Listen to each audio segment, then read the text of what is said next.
Vengala Rao Nagar division సంబంధించిన booth కమిటీల బాబుని కూడా తీసుకొచ్చినావు తల్లి, నువ్వు చిన్నపిల్లగారిని తీసుకొచ్చినావా? ఆయన ఓటు హక్కు లేదు కదా, ఎట్లా మరి? కాబోయే లీడరా? ఇప్పుడే ఉపన్యాసాలను ఇప్పుడే నేర్చుకోవాలి అర్జెంటుగా. గౌరవనీయులైన పెద్దలు, మన వెంగళరావు నగర్ డివిజన్కి బాధ్యులుగా వ్యవహరిస్తున్న సీనియర్ నాయకులు సుధీర్ రెడ్డి గారు, మన ఎల్బీ నగర్ శాసనసభ్యులు పెద్దలు అన్న దేవిరెడ్డి సుధీర్ రెడ్డి గారికి, అదేవిధంగా గతంలో జిహెచ్ఎంసీ ఎన్నికల్లో మన డివిజన్కి ఇన్ఛార్జ్గా వచ్చి మీ అందరితో పాటు కలిసిమెలిసి పనిచేసిన మరొక సీనియర్ నాయకులు మిర్యాలగూడ మాజీ శాసనసభ్యులు పెద్దలు గౌరవనీయులు నల్లమోతు భాస్కర్ రావు గారు, అట్లాగే మా తమ్ముడు, మరి ఇప్పుడే ఇక నీ ఇన్నింగ్స్ ఎన్ని రోజులు నువ్వు ఆడితే నీతో పాటు నేను కూడా ఆడతా అని చెప్పి, క్రికెట్లో ఇద్దరు ఉండాలి తమ్మి, స్ట్రైకర్ ఉండాలి, నాన్ స్ట్రైకర్ ఉండాలి. కాబట్టి పీజేఆర్ గారి వారసుడు మా తమ్ముడు, మీ అందరికీ ఆప్తుడు, సుపరిచితుడు, సోదరుడు, మాజీ శాసనసభ్యులు శ్రీ పి విష్ణువర్ధన్ రెడ్డి గారు, గౌరవనీయులు మరి స్వర్గీయ మాగంటి గోపీనాథ్ గారి సతీమణి శ్రీమతి మాగంటి సునీత గోపీనాథ్ గారు, వెంగళరావు నగర్ డివిజన్లో మీ అందరి ఆశీస్సులతో, మీ అందరి కష్టంతో మరి కార్పొరేటర్గా మంచి మెజారిటీతో గెలిచిన మీ ఆడబిడ్డ, మనందరి ఆడబిడ్డ సోదరి శ్రీమతి దేదీప్యారావు గారు, అట్లాగే ఈ డివిజన్కి మరి ఈరోజు ప్రత్యేకంగా ఇక్కడికి విచ్చేసి మీటింగ్లో మీ అందరికీ ఉత్సాహవంతమైన ఉపన్యాసం ఇచ్చిన పెద్దలు గౌరవనీయులు శ్రీ సోహెల్ భాయ్ గారు, అట్లాగే మా తమ్ముడు, మన సోషల్ మీడియా కోఆర్డినేటర్ పార్టీకి సోదరుడు శ్రీ దినేష్ చౌదరి గారు, అట్లాగే మరి వేదిక మీద ఆసీనులైన యూసుఫ్ కూడా కార్పొరేటర్ తమ్ముడు, మొన్ననే లగ్గమైంది పిల్లగానికి, అయినా కూడా ఇప్పుడు మరి ఇక్కడ పార్టీ పని కోసం అని చెప్పి మీ అందరితో యాక్టివ్గా తిరుగుతున్న మన తమ్ముడు రాజ్ కుమార్ పటేల్ గారికి, ఎల్బీ నగర్ నుంచి విచ్చేసిన మాజీ కార్పొరేటర్లు చాలామంది ఉన్నారు వేదిక మీద, వారందరికీ, ఎల్బీ నగర్ నుంచి విచ్చేసిన బాధ్యులుగా ఉన్న నాయకులు మొత్తానికి, అట్లాగే ఈ డివిజన్లో ప్రస్తుతం డివిజన్ అధ్యక్షుడిగా వ్యవహరిస్తున్న సోదరుడు అంబటి రామకృష్ణ గారు. రామకృష్ణ ఎక్కడ రాలేదా? ఉన్నారా? ఎక్కడున్నావు స్వామిట్రా? उनको बिठाने दो भाई, उनको बैठने दो. రామకృష్ణ గారు एक चेयर डालो, बिठाने दो उनको, जरा ఎవరో ఒకరు లేవురు తమ్మి, గట్లా కుర్చీలు ఇచ్చిపెట్టకపోతే ఎట్లా రాబోయే రాయకేంలా. రామకృష్ణ గారు, మాజీ కార్పొరేటర్ సోదరుడు శ్యామరావు గారు, నరసింహరావు గారు సీనియర్ నాయకులు, బాలప్రకాష్ గారు, ఆంజనేయులు యాదవ్ గారు, వేణు గారు, మహబూబ్ బాయ్ గారు, ఇంకా ఎవరెవరి పేర్లు అయితే నేను చెప్పలేదో అందరు ముఖ్య నాయకులే, కానీ కొందరు పేర్లే చెప్పొస్తుంది. ఎక్కువ తక్కువ చెప్తే మరి అమ్మవారికి ఉన్నన్ని పేర్లు ఉన్నాయి మరి, కాబట్టి మనకు కొద్దిగా ఏమనుకోకూరు, ఎవరు కూడా ఏమనుకోవద్దు. నేను ఎల్బీ నగర్ వాళ్ళ పేర్లు కూడా చెప్పలే, వాళ్ళు కూడా తిట్టుకోవద్దు. అందరు సీనియర్ నాయకులు, మాజీ కార్పొరేటర్లు, పెద్దలు ఎవరు తిట్టుకోవద్దని కోరుతూ, ప్రత్యేకంగా ఈరోజు సోమవారం అయినా కూడా మరి అందరం కూడా హ్యాండ్ టు మౌతే అయినా కూడా మీ కారోబార్ బంద్ చేసుకుని వచ్చిన మా ఆడబిడ్డలకు, అన్నదమ్ములందరికీ పేరు పేరున హృదయపూర్వకంగా నమస్కారం, హృదయపూర్వకంగా స్వాగతం. నేను సుధీర్ అన్నను భాస్కర్ అన్నని అడిగినా, అన్న మరి మన కార్యకర్తలలో మరి ఎవరెవరు మన బూత్ కమిటీలలో ఎవరెవరు చేసిండ్రంటే, అన్న వాళ్ళు చెప్పింది ఏంటంటే, అన్న ఎవరి పని వాళ్ళు చేసుకుంటూనే, తెల్లారు లేస్తే పొట్టకోటి కోసం ఏదో పని చేయాలి కదా, ఆ పని చేసుకుంటేనే పార్టీకి కూడా రోజు ఒక 2-3 గంటలు టైం ఇచ్చే కమిటెడ్ క్యాడరు, కమిటెడ్ నాయకత్వం ఖచ్చితంగా మొత్తం మాగంటి గోపీనాథ్ గారు తయారు చేసిండ్రు, వాళ్ళే వచ్చిండ్రు ఇవాళ అని చెప్పి మీ అందరి గురించి ఎంతో గొప్పగా సుధీర్ రెడ్డి గారు అట్లాగే భాస్కర్ రావు గారు చెప్పినారు.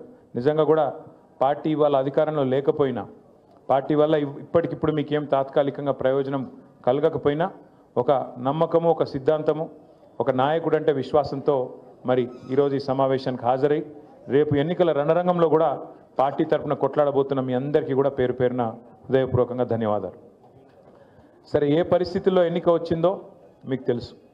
పెద్దలు మాగంటి గోపి గారు 3 సార్లు మీకు శాసనసభ్యుడిగా మీ ఆశీర్వాదంతో గెలిచి ఉన్నారు. అనుకోకుండా ఎన్నిక జరిగిన సంవత్సరన్నర లోపే మరి అనుకోకుండా వారు అకాల మరణం చెందడం, దానివల్ల ఈ ఉప ఎన్నిక అనివార్యంగా మన ముందుకు వచ్చింది. మీ అందరితో నా ప్రార్థన ఒకటే, హైదరాబాద్ మహానగరంలో జిహెచ్ఎంసీ పరిధిలో ఓఆర్ఆర్ లోపల ఒక్కటంటే ఒక్క సీటు కూడా కాంగ్రెస్ పార్టీకి పొరపాటున కూడా ఓఆర్ఆర్ లోపల ఒక్కరు కూడా ప్రజలు నమ్మలేదు, కాంగ్రెస్ని ఒక్క సీటు కూడా ఇవ్వలేదు. అట్లాగే బీజేపీకి కూడా అడ్డిమారి గుడ్డి దెబ్బ అన్నట్టు ఒక సీటు వచ్చింది తప్ప, ఒక్కటంటే ఒక్క సీటు కూడా 2 జాతీయ పార్టీలకు, కాంగ్రెస్ కానీ బీజేపీకి కానీ ఇయ్యలేదు, మీరు నమ్మలేదు. కానీ జిల్లాలలో ఉండే ప్రజలు కాంగ్రెస్ ఏదైతే అరిచేతిలో వైకుంఠం చూపెట్టిందో, కేసీఆర్ గారు ఇస్తున్న సంక్షేమ పథకాలకు అదనంగా మేము ఇస్తాం, మీకు ఆయన చేసిన దానికంటే ఎక్కువ చేస్తాం, మేము 120 సంవత్సరాల చరిత్ర గల పార్టీ, మేమే చేయగలుగుతాం, ఇంకెవరు చేయలేరు అని చెప్పి డైలాగులు కొడితే పాపం కొంతమంది నమ్మి వాళ్ళకు అవకాశం ఇచ్చినారు. కేవలం 1.8% తేడాతోని, అంటే 4-5 లక్షల తేడాతోని 4 కోట్ల మందిలా 4-5 లక్షల ఓట్లు అటు ఇటు అయితే కాంగ్రెస్ అధికారంలోకి వచ్చింది. మరి వచ్చిన తర్వాత ఇప్పుడు సరిగ్గా 22 నెలలు దాటి 23 నెలలు నడుస్తూ ఉన్నది. 23 నెలల్లో కాంగ్రెస్ ప్రభుత్వం ఏం చేసింది హైదరాబాద్లో కానీ బయట తెలంగాణలోని జిల్లాల్లో కానీ అని ఆలోచించుకుంటే నాకంటే బాగా మీకే అర్థమవుతుంది. ఎందుకంటే ఎన్ని మాటలు చెప్పినారు, ఎన్నెన్ని కథలు చెప్పినారు, అరిచేతిలో వైకుంఠం చూపెట్టి ఏం చెప్పినారు. నేను మొన్న సూర్యాపేటకు పోయినా, అక్కడ జగదీష్ రెడ్డి గారు పిలిస్తే ఏదో కార్యక్రమం, మన పార్టీ కార్యక్రమం ఉంటే పోయితే మన నాయకుడు ఒక ఆయన ఇంట్లో ఛాయ్ తాగుతందుకు ఆగమన్నాడు. ఆగితే ఆయన నాయకుడు వాళ్ళ అమ్మగారిని తీసుకొచ్చాడు. అన్న మా అమ్మ అని చెప్పిండు. ఎట్లున్నారమ్మా, బాగున్నారా, ఆరోగ్యం బాగుందా అని అడిగితే బాగానే ఉన్న బిడ్డ అన్నది. ఆ నాయకుడికి మొన్న ఈ మధ్యనే పెళ్ళయింది. ఆ పిల్లగాడు చిన్నోడు 25-26 ఉంటే మన రాజ్ కుమార్ పటేల్ లెక్కనే మొన్ననే లగ్గమైంది. అయితే పెళ్ళైన తర్వాత వాళ్ళ అమ్మగారిని పరిచయం చేసిండు. పరిచయం చేస్తే నేను మాట్లాడుతున్నా, మరి కోడలు ఏమంటుందమ్మా, కొత్త కోడలు మంచిగానే ఉందా అన్న. ఏం కోడలు కొడుక ఏమున్నది అన్న. అంటే గిట్లా మాట్లాడబట్టే, కొత్తగా పెళ్ళయింది గిట్లా మాట్లాడబట్టే నేను పరిచయం అయినా. ఏమైందమ్మా, ఏమి ఇబ్బంది అంటే ఆమె ఏమన్నది తెలుసా, కోడలు వస్తే నెలకు 2,500 రూపాయలు వస్తాయి అనుకున్న కొడుక, ఏ 2,000 లేవు, 500 లేవు, ఏం లేవు అని ఆమె అన్నది. ఈ లోపల కోడలు ఆమె గడుస్తున్నది, పిల్ల వచ్చింది. నీకు కూడా 4,000 పెన్షన్ వస్తుంది అనుకున్నా, వచ్చిందా అన్నది. అంటే కాంగ్రెస్ వాళ్ళ వల్ల, రేవంత్ రెడ్డి వల్ల ఇలా పరిస్థితి ఏంటంటే అత్తకోడల పంచాయతీలు కొత్తవి వస్తున్నాయి. 2,500 వస్తాయని అత్తగారు అనుకున్నది, కోడల పిల్ల 2,500 తెస్తుందని అత్తమ్మ ఆశపడ్డది. అత్తమ్మకు 4,000 వస్తాయని చెప్పి వాళ్ళు అనుకున్నారు. అత్తగారు వాళ్ళు ఏమనుకున్నారు, తులం బంగారం వస్తుందని అత్తగారు వాళ్ళు కూడా అనుకున్నారు. ముగ్గురికి పంచాయతీ పెట్టిండు ఇప్పుడు రేవంత్ రెడ్డి. అంటే ఎంత జూటబాజ్ మాటలు, ఎంత ధోకేబాజ్ మాటలు అంటే కాంగ్రెస్ వాళ్ళవి. మీరు నమ్మలే, ఇవ్వరు. వెంగళరావు నగర్లో నమ్మలే, హైదరాబాద్లో నమ్మలే, ఓఆర్ఆర్ లోపల ఎల్బీ నగర్లో నమ్మలే, ఎవరు నమ్మలే వీళ్ళని. కానీ పాపం మా మిర్యాల కూడా వాళ్ళు నమ్మిరు. మా భాస్కర్ అన్న కూడా కొట్టిరు. భాస్కర్ అన్న చాలా మంచోడు, ఆయన సొంత పైసలు ఖర్చు పెట్టుకొని ప్రజలకు సేవ చేసే మనిషి ఆయన. పాపం ఆయన ఎందుకు ఓడగొట్టిరంటే వాళ్ళకి పాపం ఇలా అర్థం లేదు, తాత్పర్యం లేదు, మోసపోయి నిన్ననే చూసిన వార్త నాకు చాలా ఆశ్చర్యం అనిపించింది. రాష్ట్రం అంతటా ఇలా యూరియా కోసం లైన్లు కనబడుతున్నాయి, మీరు చూస్తుర్రా? అంటే మీరందరూ ఎవరు వ్యవసాయం చేసే వాళ్ళు లేరు, కానీ వ్యవసాయ కుటుంబంకి వెళ్ళి వచ్చిన వాళ్ళు ఉంటారు కదా. మొత్తం రాష్ట్రంలో ఎక్కడ చూసినా ఎన్నికలకు ముందేమో హామీల జాతర, ఇవాళ ఎక్కడ చూసినా చెప్పుల జాతర ఉన్నది. దేనికి? యూరియా బస్తాల కోసం. మరి 10 ఏళ్ళు లేనిది ఇప్పుడేమైందిరా అయ్యా అని తెలుసుకుంటే మాకు స్పష్టమైన సమాచారం వచ్చింది. మొత్తం కాంగ్రెస్ వాళ్ళే యూరియా కూడా బుక్కుతున్నారు, డైవర్ట్ చేస్తున్నారు, బ్లాక్ మార్కెట్లో అమ్ముకుంటున్నారని సమాచారం వచ్చింది. నేను నిన్నగాక మొన్న గద్వాలలో చెప్పిన, నేను కాంగ్రెస్ వాళ్ళే యూరియా మొత్తం డైవర్ట్ చేస్తున్నారు, కాంగ్రెస్ వాళ్ళే యూరియాని బ్లాక్ మార్కెట్లో దందా చేస్తున్నారు, రైతులకు అందకుండా చేస్తున్నారు అని చెప్తే నన్ను నిన్నవాడు కాంగ్రెస్ వాడు తిట్టిండు. యూరియా అని అంటావా నువ్వు, అట్లా ఇట్లా డామ్ డుసుకొని తిట్టిండు. ఇప్పుడు పొద్దున వార్త చూస్తే ఇక వీళ్ళ మిర్యాల కూడా ఎమ్మెల్యే కొత్తగా గెలిచిన కాంగ్రెస్ ఆయన ఉన్నాడు కదా, ఆయన గన్మ్యాన్ ఒక లారీ యూరియా తీసుకుపోయిండట. ఆయన గన్మెన్. మరి గన్మెనే లారీ యూరియా తీసుకపోతే ఎమ్మెల్యే ఎంత ఎత్తుకపోవాలి? ఇక మరి మీరు ఒక లారీ లోడ్ గన్మెన్ ఎత్తుకపోతే ఎమ్మెల్యే సాబ్ కనీసం ఒక గోదామని ఎత్తుకపోవన్నా వద్దా? ఇజ్జత్కా సవాల్. గట్లున్నది కాంగ్రెస్ వాళ్ళ కథ. ఆఖరికి యూరియా కూడా బుక్తారే, నాకు అర్థం కాదు. అది కూడా తింటారా? రైతుల నోటికాడి ముద్ద గసంటోళ్ళు కాంగ్రెస్ వాళ్ళు. ఇక వాళ్ళు చెప్పిన అబద్ధాలు ఇని ఇప్పుడు వస్తారు మళ్ళీ గంగలరావు నగర్కి, తుమ్మల నాగేశ్వరరావు వస్తారు, పెద్ద మనిషి మంత్రి కాబట్టి ఆయన కొద్దిగా వజూదు ఉంటుంది, ఏమని చెప్తే మన వజన్ ఉంటుందేమో అని మనం అనుకుంటాం. వచ్చి చెప్తాడు, అమ్మ మీకు తులం బంగారం ఇస్తా అంటాడు. ఈరోజు నేను చెప్తున్నా, రాసి పెట్టుకొని తులం బంగారం కాదు, వీళ్ళు మీ మెడల పుస్తలతాడు గుంజుకోకపోతే వాళ్ళే గొప్పలు. పచ్చి లంగాలు కాంగ్రెస్ వాళ్ళు. తులం బంగారం కాదు, తులం ఇనిమియారు, మీ మెడల పుస్తలతాడు కూడా జాగ్రత్తగా పెట్టుకోరు వాళ్ళు వచ్చినప్పుడు, ఎందుకంటే మంచోళ్ళు అయితే కాదు. ఇంకెన్ని మాటలు చెప్పారు మీకు? 4,000 పెన్షన్ ఇస్తాం, 2,000 కాదు 4,000. కేసీఆర్ ముసలమ్మకి ఇస్తున్నాడు, లేకపోతే ముసలాయికి ఇస్తున్నాడు, మేము ఇద్దరికి ఇస్తాం, ఇద్దరు కంపల్సరీ ఇస్తామన్నారు. వచ్చినాయా మరి 4,000? 22-23 నెలలు అయిపోయాయి, 4,000 పెన్షన్ పత్తలేదు, 2,500 యాదికి లేదు. ఆ రోజు డైలాగ్ కొట్టిండి పెద్ద మనిషి డిప్యూటీ సీఎం బట్టి విక్రమార్క. ఒక ఆయన పాపం టీవీలో అడిగిండు బట్టి విక్రమార్క గారిని, అయ్యా మరి మీరు చెప్పే హామీలు వింటుంటే మొత్తం 420 హామీలు అయినాయి, 420 హామీలు అయినాయి, మరి ఇవన్నీ కూడితే ఒక 5-6 రాష్ట్రాల బడ్జెట్ సరిపోదు, యాడికెళ్ళి ఇస్తావా పైసలు అన్నాడు. ఏమన్నాడు ఎరికేనా ఆయన? మేము కాంగ్రెస్ వాళ్ళం ఏమనుకున్నారు మీరు? మేము 125 సంవత్సరాల చరిత్ర మాది, ఒక్కొక్కరు 6 ఫీట్లు ఉన్నాం మేము. కేసీఆర్ బక్కగున్నాడు, మేము దొడ్డుగున్నాం. మంచి తెలివితేటలు పుష్కలంగా ఉన్నాయి మాకు. మేము మొత్తం ఎట్లా ఆదాయం ఎట్లా పెంచాలి, ఎట్లా ఆదాయం పంచాలి అవన్నీ మేము చూస్తాం. కొత్త అప్పులు చేయం, సంపద పెంచుతాం, అందరికి ఇచ్చిన హామీలు నిలబెట్టుకుంటాం. 100 రోజుల్లోనే 6 గ్యారంటీలు అమలు చేస్తాం. ఇగో బాండ్ పేపర్ మీద కూడా రాసిస్తున్నాం అన్నాడు. ఇవాళ మీరు చూసింటారు పేపర్లో వార్త వచ్చింది. పిల్లలకు వీళ్ళు ఫీజు రీయింబర్స్మెంట్ ఇస్తలేరు, సర్టిఫికెట్లు ఇస్తలేరు కాలేజీలో. వీళ్ళు ఫీజు రీయింబర్స్మెంట్ కట్టాలి కదా. రాజశేఖర రెడ్డి గారు ఉన్నప్పుడు ఒక పథకం తెచ్చిండు, మంచి పథకం. ఏంటిది అది? పిల్లలు ప్రైవేట్ కాలేజీలో చదువుకుంటే వాళ్ళకు కాలేజీలకు పిల్లల తరఫున ఫీజు కట్టాలి. అది ఫీజు రీయింబర్స్మెంట్. మన గవర్నమెంట్ వచ్చినప్పుడు, కేసీఆర్ గారి గవర్నమెంట్ వచ్చినప్పుడు కాంగ్రెస్ వాళ్ళు, అప్పుడున్న కాంగ్రెస్ ప్రభుత్వం మన మీద ఒక 3,000 కోట్ల బాకీ ఇడిచిపెట్టిపోయింది. ఇడిచిపెట్టిపోతే ఆ 3,000 కట్టినాం. ఆ 3,000తో పాటు 9.5 సంవత్సరాల్లో మరొక 17,000 కోట్లు కట్టినాం. అంటే 20,000 కోట్ల రూపాయలు పిల్లల ఫీజు రీయింబర్స్మెంట్ కోసం మనం కట్టినాం. అంతేగాని కాంగ్రెస్ వాడు ఇడిచిపెట్టిపోయిన బాకీ కాంగ్రెస్ వాడు కట్టాలి, నాకేం సంబంధం అని మనం అనలే. బరాబర్. ఎందుకంటే గవర్నమెంట్ అనేది కంటిన్యూగా ఉండాలి. ఒకరు ఉంటాడు, నెక్స్ట్ ఇంకోటి వస్తాడు, అటెండ్కి ఇంకోటి వస్తాడు. ఎవరున్నా ప్రజలకు ఇచ్చిన వాగ్దానం అమలు చేయాలి. కాబట్టి మనం కట్టినాం. 10 ఏళ్లలో 20,000 కోట్లు కట్టినాం. నిన్న వీళ్ళు ఏమంటారు ఎరికైనా కాంగ్రెస్ వాళ్ళు? డిప్యూటీ సీఎం, ఏ డిప్యూటీ సీఎం అయితే మాట ఇచ్చిండో మాకు తెలుసు, 100 సంవత్సరాల పార్టీ, 120 సంవత్సరాల పార్టీ, రాష్ట్రాన్ని ఎట్లా నడపాలో మాకు తెలిసినట్టు ఎవరికి తెలియదు అని చెప్పిన పెద్ద మనిషి నిన్న చెప్తున్నాడు, మీకు ఫీజు రీయింబర్స్మెంట్ ఇచ్చినందుకు మా అక్కడ పైసలు లేవట విద్యార్థులకు. అంటే ఎంత అన్యాయం అంటే 13 లక్షల మంది విద్యార్థులు, ఒక్కరు కాదు ఇద్దరు కాదు, 13 లక్షల మంది విద్యార్థులకు ఇలా శటగోపం పెడుతున్నది కాంగ్రెస్ పార్టీ. వాళ్ళు సర్టిఫికెట్లు తీసుకోలేకుండా కాలేజీలకి వెళ్ళి వాళ్ళ నాగం చేస్తున్నది కాంగ్రెస్ పార్టీ. ముస్లింలు కావచ్చు, ఎస్సీలు కావచ్చు, ఎస్టీలు కావచ్చు, బీసీలు కావచ్చు, లేదా అగ్రవర్ణాల్లో ఉండే పేదలు కావచ్చు, బాగుండాలే, చదువుకోవాలనే ఉద్దేశంతో ఒక మంచి పథకం ఆనాడు రాజశేఖర రెడ్డి గారు పెడితే దాన్ని కొనసాగించింది కేసీఆర్ గారి ప్రభుత్వం. మనం ఎన్నడూ వివక్ష చూపెట్టలేదు. చంద్రబాబు నాయుడు గారు ఏమన్నా మంచి పథకం తెచ్చింటే దాన్ని కూడా కొనసాగించినాం. రాజశేఖర రెడ్డి గారు ఏమైనా తెచ్చింటే దాన్ని కొనసాగించినాం. రోషయ్య గారు ఏమైనా తెచ్చింటే దాన్ని కొనసాగించినాం. అట్లాగే కిరణ్ కుమార్ రెడ్డి ఏమైనా మంచి పని చేస్తే దాన్ని కూడా కొనసాగించినాం. తర్వాత మన పథకాలు మనం తెచ్చినాం. రైతు బంధు కావచ్చు, కళ్యాణ లక్ష్మి కావచ్చు, షాదీ ముబారక్ కావచ్చు, ఒక ఆడపిల్ల ప్రసూతి అయితే కేసీఆర్ కిట్ కావచ్చు, చెప్పుకుంటూ పోతే వందల పథకాలు మన ప్రభుత్వం వచ్చినాక చేసినాం. మనమేమో అట్లా పని చేసినాం. ప్రభుత్వం అనేది కంటిన్యూస్గా ఉండాలి, మనం ఎవ్వల మీద కక్ష పెట్టుకోవద్దు అని మనం పనిచేసినాం. వీళ్ళ వ్యవహారం ఎట్లుంది?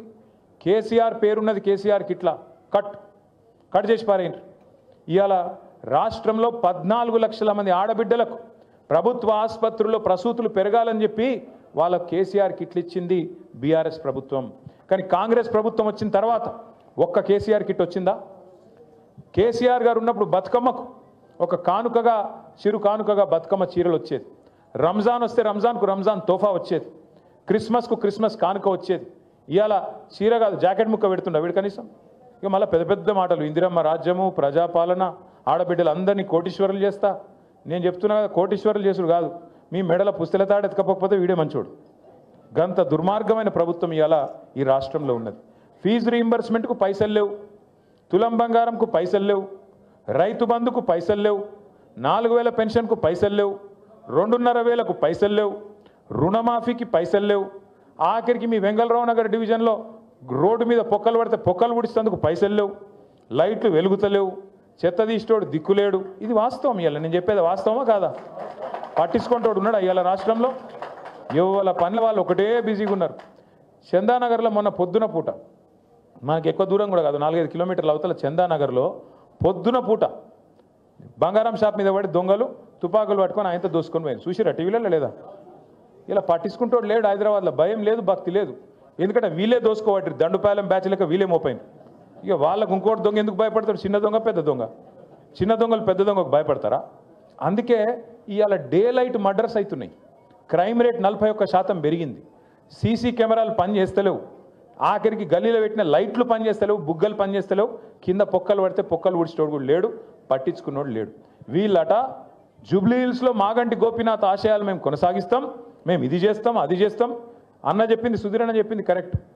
రేపు తెల్లారి ఎలక్షన్ అయిపోయిన తెల్లారి నవంబర్ మాసం తర్వాత ఇవాళ మీ ఇండ్ల చుట్టూ తిరుగుతున్న ఈ కాంగ్రెస్ నాయకులు ఒక్కడంటే ఒక్కడు మళ్ళీ అడ్రస్ కూడా లేకుండా వారిపోతారు, ఫోన్ నెంబర్లు కూడా మార్చుకుంటారు. ఇది జరగకపోతే నన్ను పట్టుకోవాలని చెప్పి నేను కోరుతా ఉన్నా. ఒక్క మనిషి కూడా మళ్ళీ కనబడాడు. మళ్ళీ చివరికి మిగిలేది గిదే గులాబీ కండువా, గిదే గులాబీ దండు, గిదే టీఆర్ఎస్ సైన్యం, కేసీఆర్ సైన్యం, కేసీఆర్ బలగం తప్ప ఎవరు కూడా మిగిలరు, కనబడరు. మళ్ళా హైదరాబాద్ ప్రజలతోని మళ్ళా కలిసిమెలిసి ఉండేది, మళ్ళా కొట్లాడేది, సమస్యల పరిష్కారానికి ముంగట పడేది మన పార్టీ తప్ప వాళ్ళతో కాదు. ఒకటి యాద్ చేసుకోండి, 2014లో రాష్ట్రం వచ్చింది. అప్పుడు వెంగళరావు నగర్ డివిజన్లో, మధురా నగర్లో, అట్లాగే మీ దగ్గర ఉండే ఇంకా ఇతర బస్తీలలో, రేమత్ నగర్లో, ఇంకా జవహర్ నగర్, యాదగిరి నగర్ అంతటా కూడా ఆ రోజుల్లో కొన్ని అనుమానాలు ఉండే. ఏమవుతుందో, రాష్ట్రం కొత్తగా వచ్చింది, మన పంచాయతీలు పెడతారా వీళ్ళు, ఆంధ్ర తెలంగాణ పంచాయతీలు అయితాయా, ఇంకోటి ఏమైనా అవుతుందా, తెల్లారులేస్తే గుద్దుకునుడు తన్నుకునుడు ఉంటుందా, ఇవన్నీ అనుమానాలు ఉండే. కానీ ఏమైనా అయిందా ఎక్కడైనా? ఎవరినైనా కనీసం గొడవలు, పంచాయతీలు, గుద్దుకునుడు తన్నుకునుడు కాదు, కనీసం ఒకరినొకరు ఎవరైనా గిచ్చుకున్నారా? కనీసం 10 ఏళ్ళు ఎంత భద్రంగా ఉండే తెలంగాణ, 10 ఏళ్ళు హైదరాబాద్ ఎంత సురక్షితంగా ఉండే కేసీఆర్ గారి నాయకత్వంలో, అదే ఇవాళ ఎట్లయింది? లైట్లు పనిచేయాయి, బుగ్గలు పనిచేయాయి, పొక్కలు ఊడిచేటోడు లేడు, డే లైట్ మర్డర్స్ అవుతాయి, డే లైట్ల జ్యువెలరీ షాప్ల మీద వాడు దోసుకుంటారు, ఆడపిల్లల మీద అత్యాచారాలు పెరుగుతాయి. మొత్తం 41% క్రైమ్ రేట్ హైదరాబాద్లో పెరిగింది. నిన్న మీరు వార్తలు చూడరు, ఇవాళ పేపర్లలో 3 కొట్టుకపోయిన వర్షాలలో, 3 కొట్టుకపోయిన వర్షంలో. అంటే నేను ఎందుకు చెప్తున్నా ఇదంతా అంటే, పట్టించుకునేటోడు లేడు హైదరాబాద్ని. ఇవాళ ఒక మంత్రి లేడు, ఒక ఎమ్మెల్యే లేడు అని కనీసం అడిగేటోడు కూడా లేడు హైదరాబాద్లో. అటువంటి పరిస్థితి ఈ కాంగ్రెస్ ప్రభుత్వంలో ఉన్నది. జిమ్మెదారు గల ప్రభుత్వం అయితే, నిజంగా బాధ్యత గల ప్రభుత్వం అయితే, ఇట్లాంటి వర్షాలు పడుతున్నప్పుడు సీరియస్గా పెద్ద ఎత్తున ఇబ్బందులు ఉన్నప్పుడు ప్రజలకు ఒక 3 మంత్రులను జూబ్లీహిల్ సెలక్షన్లో పెట్టుడు కాదు, 3 మంత్రులను హైదరాబాద్ మొత్తంలో పెట్టి ఎక్కడ సమస్య ఉంటే అక్కడ పోయి పరిష్కారం చేస్తే ఒక గది ప్రభుత్వం అవుతుంది. ఆ పని మనం చేసినాం 10 ఏళ్ళు, వీళ్ళు చేయలేదు. సరే, మనం కట్టినట్టు వీళ్ళకు 36 ఫ్లైఓవర్లు కట్టే చేత కాకపోవచ్చు, కానీ కనీసం పొక్కలు ఊడ్చే తెలివి కూడా లేదా? కనీసం రోడ్ల మీద గుంతలు పడితే ఆ గుంతలు ఊడ్చే తెలివి కూడా లేదా? దయచేసి ఆలోచించండి. నేను మిమ్మల్ని కోరేది ఒక్కటే, ఇవాళ మీరందరూ కూడా 56 బూత్లకు సంబంధించిన బూత్ కమిటీ సైనికులు ఇక్కడ ఉన్నారు. మీ అందరితో నా ప్రార్థన ఒకటే, మళ్ళీ కేసీఆర్ గారే రావాలనే మాట ఇవాళ హైదరాబాద్లో కాదు, ఇవాళ రాష్ట్రంలో ఉండే ప్రతి వర్గం నుంచి ఒక్కటే మాట వినబడతా ఉన్నది. అప్పుడే మంచిగుండే, తిరిగి కేసీఆర్ గారిని తెచ్చుకోవాలనే మాట వినబడతా ఉన్నది. అందుకే నేను మిమ్మల్ని కోరేది ఒకటే, కేసీఆర్ గారు తిరిగి మళ్ళీ రాష్ట్రానికి నాయకత్వం వహించాలి అంటే ఆ జైత్రయాత్ర మీ జూబ్లీహిల్స్ నుంచే మొదలు కావాలని చెప్పి నేను కోరుతా ఉన్నా. మీ వెంగళరావు నగర్ డివిజన్ నుంచే మొదలు కావాలని నేను కోరుతా ఉన్నా. यहीं से शुरू होना अपनी जीत की जो सिलसिला है, यहीं से शुरू होना है. क्योंकि आज हर कोई चाह रहा, आप कोई ऑटो चलाने वाले हमारे भाई से पूछो, क्या हालत है रे भाई, क्या हालत है, बर्बाद हो गया ना भाई, क्या करें. मैं 2-4 महीने पहले मैं आ रहा था कहीं असेंबली से, मैं पार्टी ऑफिस आ रहा था. आते आते बीच में वो बंजारा हिल्स के पास लाइट, रेड लाइट आया तो रुक गया मैं. इतने में मेरे बगल में एक ऑटो आ गया. ऑटो वाला सलाम बोला, मैं भी सलाम भाई बोला. बोलते ही उन्होंने बोला, साहब एक बार शीशा नीचे करो. मैं शीशा नीचे कर लिया. बोला सलाम, मैं फिर से बोला सलाम. क्या नाम है? बोला महमूद. बोला महमूद भाई क्या हाल है? क्या हाल है साहब? बर्बाद है. मैं बोला बर्बाद क्या हुआ? क्या है साहब? पूरा धंधा कारोबार ख़त्म, कहीं भी रोटेशन में पैसे नहीं है. एक तरफ रियल एस्टेट ख़त्म हो गया, एक तरफ हमारा कारोबार ख़त्म हो गया. कहीं भी आज कहीं भी देखो आप, आज कोई नहीं है साहब. केसीआर साहब जाने के बाद वो गया साहब, वो माहौल गया हैदराबाद में, वो पुराना वाला हालचाल नहीं है అని అన్నాడు. क्या करूं महमूद भाई, फिर एक वोट का सजा 5 साल है ना, ఒక ఓటు శిక్ష 5 ఏళ్ళు కదా అని నేనన్నా. అంటే ఏమంటాడు తెలుసా महमूद भाई, कोई तरकीब नहीं है क्या साहब, कोई तरकीब అంటే ఏమైనా ఉపాయం లేదా అంటుండు. యాడున్నది ఉపాయం? ఉపాయం యాడున్నదంటే మీ చేతులు ఉన్నది. జూబ్లీహిల్స్లో మీరు గట్టిగా గుద్దుతే వీళ్ళు చక్కగా అవుతారు, లైన్లకు వస్తారు. ఇచ్చిన హామీలన్నీ నిలబెట్టుకోవాలంటే మీరు జూబ్లీహిల్స్లో లగాయించి మంచిగా పిడికిలు బిగించి కడుపులోకి వెళ్ళి గట్టి గుద్దుతే అన్ని చక్కగా వెళ్తాయి. తులం బంగారం వెళ్ళాలి, 2500 రూపాయలు వెళ్ళాలి, ముసలోళ్ళకు 4000 పెన్షన్ వెళ్ళాలంటే మీరు ఇప్పుడు మళ్ళా అటు ఓటేసి మళ్ళీ ఇటు అడిగినాం అనుకో, రేవంత్ రెడ్డి ఏమంటాడు, మాకే ఓటేసారు జూబ్లీహిల్స్ ప్రజలు, మేము ఒక్క హామీ నిలబెట్టుకోకపోయినా, అన్ని లంగ మాటలు చెప్పినా, అన్ని దొంగ మాటలు చెప్పినా, జూట మాటలు చెప్పినా నాకే ఓటేసారు, కాబట్టి వీళ్ళకి ఇచ్చేదేమన్నది లేనేలేదు. కానీ రేవంత్ రెడ్డిని అని తప్పులేదు. రేవంత్ రెడ్డి అనేట ఆయన చాలా నిజాయితీ గల మోసగాడు. ఆయన ఏ మాట కామాట చెప్పుకోవాలి పోయి. ఎందుకంటే ఆయన ముందే చెప్పిండు, ఎలక్షన్ ముందే ఏం చెప్పిండు, ప్రజలు మోసం చేసేటోళ్ళనే నమ్ముతారు, మోసగాళ్ళనే నమ్ముతారు, అందుకే మేము మోసం చేస్తామని చెప్పిండు. పాపం ఆయన చాలా నిజాయితీ గల మోసగాడు, ఆయన అన్ని తప్పు లేదు. కాకపోతే బాధ ఎక్కడ అనిపిస్తుంది అంటే, మనం మంచి మంచి వాళ్ళని చూసినాం, ముఖ్యమంత్రులను. ఓ చంద్రబాబు నాయుడుని చూసినాం, ఇదే రాష్ట్రంలో మనందరం చూసినాం. ఓ ఎన్టీ రామారావుని చూసినాం, తర్వాత అటెనక రాజశేఖర రెడ్డి సార్ని చూసినాం, రోషయ్య గారిని చూసినాం, కేసీఆర్ గారిని చూసినాం. పెద్ద పెద్ద మనుషులను చూసినాక ఇలా రేవంత్ రెడ్డిని చూస్తుంటే ఎక్కడో అజం అవుతలేదు. ఏమిటికంటారా, నాకేం పగలేదు, పంచాయతీ లేదు, ఏమిటికంటారా? ఎవడన్నా ముఖ్యమంత్రి నేను సెక్రటేరియట్లో లంకె బిందెలు ఉంటాయని కొని వచ్చిన భయ్, లంకె బిందెలు ఉంటాయి సెక్రటేరియట్లో. లంకె బిందెల కోసం ఎవడు తిరుగుతాడు? అర్ధరాత్రి తువాలలు కప్పుకొని తటపారలు పట్టుకొని తిరిగేది దొంగలు. ఎవడన్నా ముఖ్యమంత్రి లంకె బిందెలు ఉంటాయంటాడు సెక్రటేరియట్లో? గట్లు ఉన్నాడు ఈయన.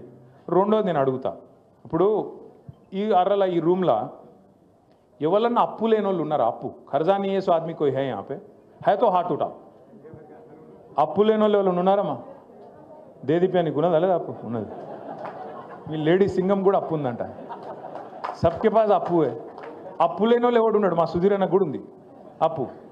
ఎందుకంటున్నా అంటే వెంకటేశ్వర స్వామి గుడి ఉంది రా భయ్, మా వాళ్ళకి లేక దేవుని గుడి ఉంది.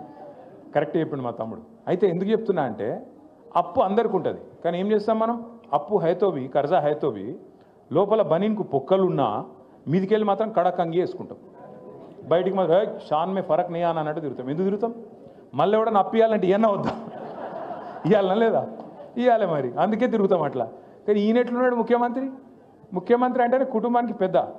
ఈయననే తెల్లారి మార్కెట్లో పడి నా రాష్ట్రం దివాలా తీసింది, నా రాష్ట్రం సంకనాకిపోయింది, నా రాష్ట్రం మొత్తం ఎయిడ్స్ పేషెంట్ అయిపోయింది, నా రాష్ట్రం క్యాన్సర్ పేషెంట్ అయిపోయింది, నేను ఢిల్లీకి పోతే నాకు ఎవడు అపాయింట్మెంట్ ఇస్తలేడు, నాకు అపాయింట్మెంట్ ఇస్తే చెప్పులు ఎత్తుకపోతాడేమో అని భయపడుతుర్రు, ఇట్లా మాట్లాడతాడు ఎవడన్నా ముఖ్యమంత్రి? గీననట మన జూబ్లీహిల్స్ని ఉద్ధరిస్తారట, హైదరాబాద్ను ఉద్ధరిస్తారట. మీరు ఆలోచన చేయండి. గిసొంటి ముఖ్యమంత్రిని ఎవరైనా చూసినామా?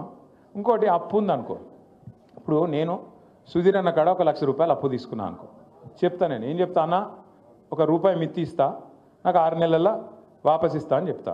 ఏదో వెళ్ళలేదు నాకు. సుధీర్ అన్న ఫోన్ చేస్తున్నాడు 6 నెలల తర్వాత, ఏమైనా భయ్ ఇస్తలేవు అని. ఓ 2 సార్లు ఫోన్ ఎత్తుతా, 3 సార్లు ఫోన్ కట్ చేస్తా, I'm not accessible, not reachable అని పెడతా. పెట్టినాక ఓ రోజు సుధీర్ అన్న వచ్చి పట్టుకుంటాడు, అరే దొరుకుతలేవు ఏం సంగతి రా భయ్ అని పట్టుకుంటాడు. పట్టుకున్నాక ఏం చేయాలి నేను? అరే కాదన్న దండం పెడతాను, ఏమనుకోక జర వెళ్తలేదు, ఇంకో నెలాగి ఇస్తా అని చెప్తా. కానీ ఈ ముఖ్యమంత్రి ఎట్లున్నాడు తెలుసా? ఎలక్షన్ల ముందు వాగ్దానాలు చేసినావు కదా, అడ్డమైన వాగ్దానాలు ఇచ్చినావు కదా, మరి ఏమాయబాయి నిలబెట్టుకుంటలేవు అని మేము అడిగితే ఏమంటుండే తెలుసా? ఏం చేస్తారు, నన్ను కోసుక తింటారా? కోసుక తినే నీకు నువ్వేమన్నా సేపువా మామిడికాయవా? ఎవడు కోసుక తింటాడు? ఏం కోసుక తింటాడు? అంటే గంత ఇట్లాంటి మాటలు మాట్లాడే ముఖ్యమంత్రి నా జీవితంలో అయితే నేను చూడలేదు. పెద్ద పెద్ద వాళ్ళని చూసినాం, మంచి మంచి వాళ్ళని చూసినాం, ఇసొంటోని ఎప్పుడు చూడలే. మరి ఇసొంటోని చేయలేగాళ్ళందరూ వచ్చి వెంగళరావు నగర్ చుట్టుముట్టి మేము ఉద్ధరిస్తాం, మేము ఇది చేస్తాం అంటే అసలుడే సక్కగలేడు. మీరేం చెప్తారు నాకు అర్థం కాదు. తుమ్మల నాగేశ్వరరావు ఏం చెప్తాడు, పొన్నం ప్రభాకర్ ఏం చెప్తాడు, వివేక్ ఏం చెప్తాడు, వాళ్ళతో ఏమవుతుంది? ఊదుగాలది పీరి లేవది, ఏది కూడా జరగదు. ఎలక్షన్ తెల్లారి ఒక్కడు కూడా పత్తు ఉండడు. మళ్ళా మిగిలేది గిదే గులాబీ కండువా హైదరాబాద్లో తప్ప మళ్ళీ ఎవడు అడ్రస్ కూడా దొరకడు కాంగ్రెస్ వాడు. యాది పెట్టుకోండి. నేను మిమ్మల్ని అందరినీ కూడా ఒక్కటే కోరుతున్నా, మనోళ్ళకి ఏం అలవాటు అంటే వెంగళరావు నగర్లో కానీ హైదరాబాద్లో కానీ మీరందరికీ మనకు కొద్దిగా నవాబీ టచ్ ఉంటుంది కదా. హైదరాబాద్లో అంటే కొద్దిగా నవాబీ టచ్ ఉంటుంది మనం జల్ది వెళ్ళాం ప్రచారం, మెల్లగా ఆరామ్సే उठते आराम से चलते आराम से अपना काम चलता. सुबह सुबह 9 बजे मीटिंग बोलते कैसे आना रे भाई, रात को 2 बजे सोए कैसे उठना, ఈ టైప్ ఉంటాం మనం. ఈ ఒక్క 2 నెలలు దయచేసి కొద్దిగా టైంకి వండుకోండి, టైంకి లేవుర్రి, జర్ర కష్టపడుర్రి దయచేసి. నెంబర్ 1 రిక్వెస్ట్ మీకు. పడదామా వద్దా? ఆ పొజిషన్లు ఉన్నాం కాబట్టి మళ్ళీ పొజిషన్లకు రావాలంటే లగాయించి పని చేస్తేనే అవుతుంది తప్ప మనం డైలాగులతో కాదు. నెంబర్ 1. నెంబర్ 2, మరి గోపీనాథ్ ఉండే పెద్ద దిక్కు, మీ అందరికి అండగా ఉండే, మరి అన్నవాయే కదా ఎట్లా, గోపన్న లేడు కదా ఎట్లా అనే బాధ మీకు ఉండొచ్చు. మీ అందరికి నేను మాటిస్తున్నా, ఒక్క గోపన్న లేడు కానీ గింత పెద్ద కుటుంబం మీకున్నది. నేనున్నా, విష్ణన్ ఉన్నాడు, సుధీర్ అన్న ఉన్నాడు, భాస్కర్ అన్న ఉన్నాడు, సోయల్ భాయ్ ఉన్నాడు, సునీతమ్మ ఉన్నది, దేదీప్యం ఉన్నది. ఇంతమందిని కూడా మీరు ఏ అర్ధరాత్రి పిలిచినా మీ కాడికి వచ్చే బాధ్యత మాది. తప్పకుండా మిమ్మల్ని కాపాడుకునే బాధ్యత మాది. పెడతారు, కేసులు పెడతారు, బెదిరిస్తారు, ఇది అంటారు, అదంటారు. మీరు చూస్తూనే ఉన్నారు కదా నా వెంబడి ఎట్లా పడ్డారు. కేటీఆర్ని అలా జైల్లో పెడతారు అని ఒకడు అంటాడు. బాంబులు వెళ్తూనే ఉన్నాయి దసరాకు అని ఒకటి, దీపావళికి అంటాడు ఒకడు. మరి ఆ దీపావళి పోయింది, ఇప్పుడు మళ్ళీ దీపావళి వస్తుంది, బాంబు లేదు, భీము లేదు. భయపడద్దు. రాజకీయంలో ఇవన్నీ కామను. వాళ్ళు ఏందో చేస్తాం, కేసులు పెట్టి బెదిరిస్తాం అనుకుంటారు. భయపడితే మనం లీడర్లం కూడా కాదు. బరాబర్ కొట్లాడాలి. ఒక పీజేఆర్ కొట్లాడినట్టు, ఒక కేసీఆర్ కొట్లాడినట్టు, ఒక గోపీనాథ్ కొట్లాడినట్టు బరాబర్ మనం గల్లీలో నిలబడాలి. అన్యాయానికి ఖిలాఫ్గా మాట్లాడాలి, కొట్లాడి నిలదీసి మన పార్టీని మళ్ళొక్కసారి గెలిపించుకోవాలని చెప్పి నేను విజ్ఞప్తి చేస్తా ఉన్నాను. ఇంకొక అలవాటు మన హైదరాబాద్లో ఇంకొక అలవాటు ఏంటంటే, ఇప్పుడు నేను పాంప్లెట్ తయారు చేసినాను. ఇప్పుడు మీ దగ్గర 56 బూతులు ఉన్నాయి. ఇక ఒక్కొక్క బూత్కి ఇట్లా తయారు చేయించినాం మీకు మంచిగా బందోబస్తుగా.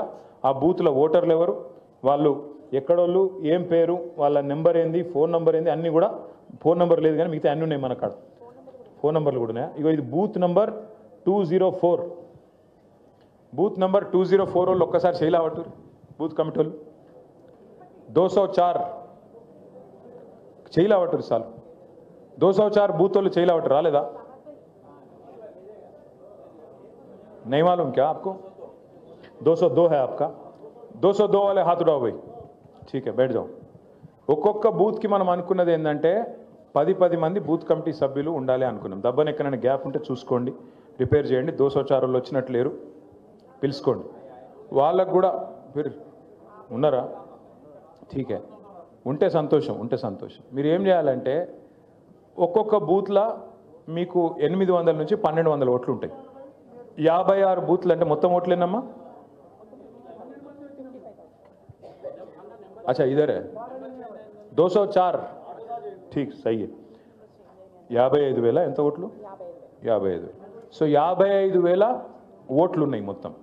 56 బూత్లు ఉన్నాయి. అంటే 800 आराम से खामोश भाई बात करने दो जावेद भाई बात करने.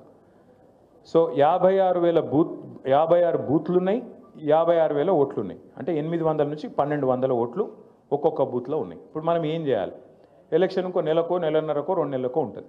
మనం ఏం చేయాలంటే మొత్తం వెంగళరావు నగర్ డివిజన్ యుద్ధం అంతా మనం చేయలేము. ఎవరు ఇస్తా వాళ్ళు వంచుకోవాలి. ఒక 25 ఇండ్లకు ఒకరు బాధ్యులు ఉంటారు. 25 ఇండ్లు అంటే 100 మందికి ఒకరు, 100 ఓట్లకు ఒకరు బాధ్యత ఉంటుంది. వాళ్ళ కాడికి మనం పోవాలి, కూర్చోవాలి, ముచ్చట పెట్టాలి. మన వాళ్ళకి ఏం అలవాటు, హైదరాబాద్లో ఒక పాంప్లెట్ ఇచ్చినాం అనుకో, ఆ పాంప్లెట్ ఇట్లా పట్టుకొని ఇటు నడుచుకుంటూ పోకుండా ఇట్లా వారేసి వెళ్ళిపోతారు.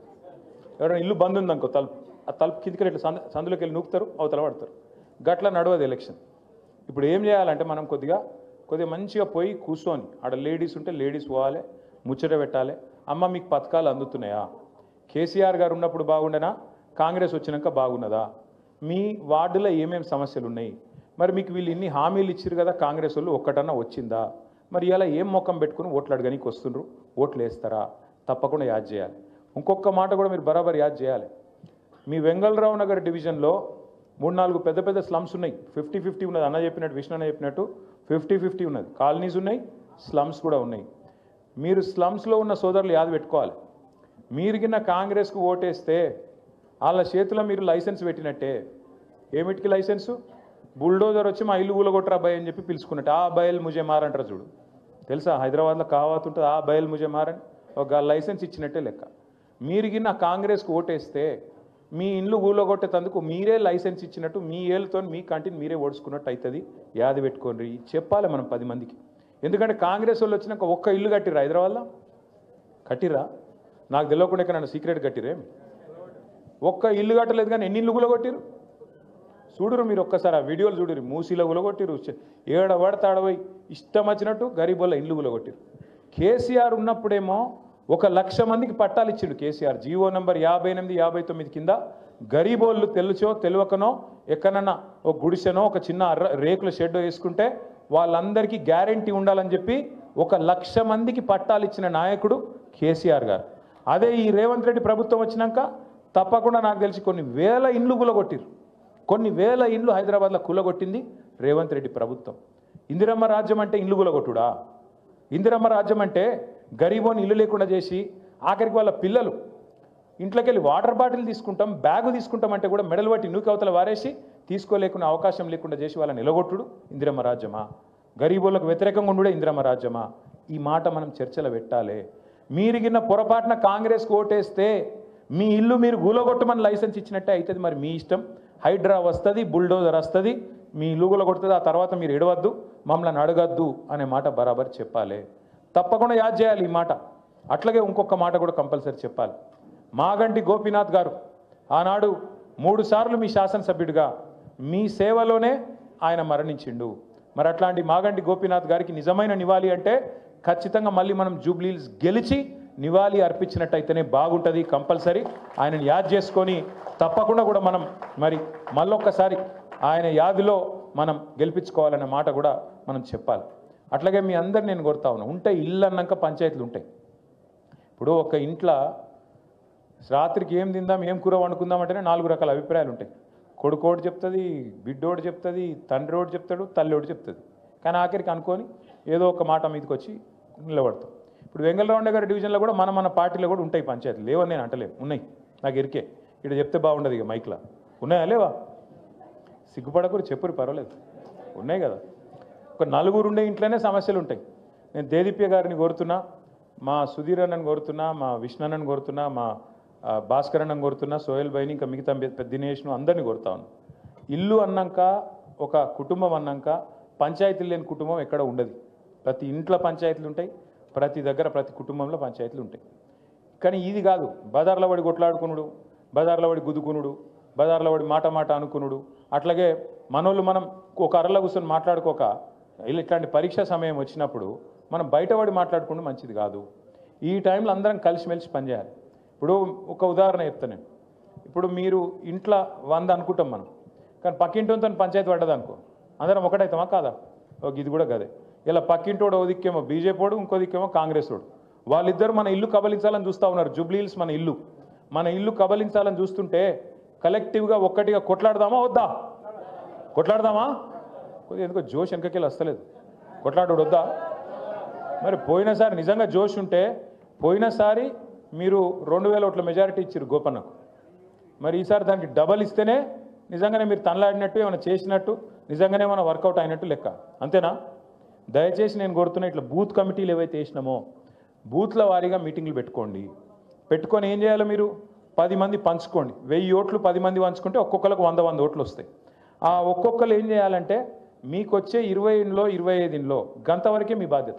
ఆ 25 ఇండ్లు తిరిగి వచ్చే నెల 2 నెలలు కొద్దిగా కష్టపడి, మీ లోకల్ ఏరియానే కాబట్టి మీకు పెద్ద ఇబ్బంది కూడా కాదు, రోజుకు 1-2 గంటలు టైం ఇస్తే ఆ 20-25 ఇండ్లు మీరిగిన చక్కగా మీకు ఏం కావాలి, ఏమున్నది, మీ సమస్యలు ఏంటి, కాలనీ సమస్యలు ఏంటి, వ్యక్తిగతంగా ఏంటి, ఇవన్నీ అడిగి మీరు కనుక కరెక్ట్గా వాళ్ళని కన్విన్స్ చేయగలిగితే మన గెలుపును కాంగ్రెస్ వాడు ఆపలేడు, బీజేపీ వాడు ఆపలేడు. కానీ ఇది జరగాలంటే జర మనం జల్దీ వండుకోవాలి, జల్దీ లేవాలి, जरा पाम्पलेट इस्ते इसरेयद्दु इंटिंटिकी పోవాలి కూర్చోవాలి थोड़ा तफसील में बात करना समझाना तो कहीं भी अगर कुछ अनबन है అంటే ఇంట్లో మనకు పంచాయతీలు ఉన్నాయనుకో ఒకటే డివిజన్లో ఒకటే బస్తీలో కూడా లీడర్లు ఉంటారు ఒకళ్ళకొళ్ళకి వడది కొద్దిగా జాగ్రత్తగా ఎత్మినాన్గా అందరం కూర్చొని మాట్లాడుకుంటే బ్రహ్మాండమైన ఫలితం వస్తుంది నా ప్రార్థన మీతోని మళ్ళా కలుసుకుందాం నేను కూడా ఎక్కడ పోతలేను నాకు కూడా జూబ్లీహిల్స్ తప్ప వేరే పనేం లేదు తప్పకుండా గల్లీ తిరుగుతా నేను కూడా వస్తా మీ దగ్గరికి ప్రతి గల్లీ తిప్పుండ్రి ప్రతి బస్తీ తిప్పుండ్రి ప్రతి కాలనీ తిప్పుండ్రి వస్తా కానీ ఎక్కడెక్కడ పంచాయతీలు ఉన్నాయో ఫస్ట్ మీరు అవి లిప్టాయించుకోండి మీరు పంచాయతీలు మీరు సెటిల్ చేసుకోకుండా పంచాయతీ పెద్దగా నన్ను పెడితే నాతోని కాదు మీరే పెద్ద మనిషిగా సుధీర్ రెడ్డి గారు ఉన్నారు భాస్కర్ రావు గారు ఉన్నారు విష్ణుభాయ్ ఉన్నాడు వాళ్ళని కూర్చోబెట్టుకోండి మీరు వాళ్ళ ముంగట్నే ఏమైనా చిన్న సమస్యలు ఉంటే పరిష్కారం చేసుకోండి అంత తప్ప ఇంకో పని చేయొద్దు ఈ ప్రభుత్వానికి ఖచ్చితంగా శిక్ష వేయాలి మనము 6 గ్యారంటీలను మోసం చేసినందుకు ఫీజు రీయింబర్స్మెంట్ ఇవ్వకుండా ఇవాళ 13 లక్షల మంది విద్యార్థులను వాళ్ళ తల్లిదండ్రులను ఇబ్బంది పెడుతున్నందుకు అట్లాగే ఈ 22 నెలల్లో హైదరాబాద్ను అధఃపాతాళానికి తీసుకుపోయినందుకు ఈ ప్రభుత్వానికి కాంగ్రెస్ పార్టీకి బుద్ధి చెప్పాల్సిన బాధ్యత హైదరాబాద్ ప్రజల తరపున మరొక ఝలక్ ఇయ్యాల్సిన బాధ్యత మనందరి మీద ఉన్నది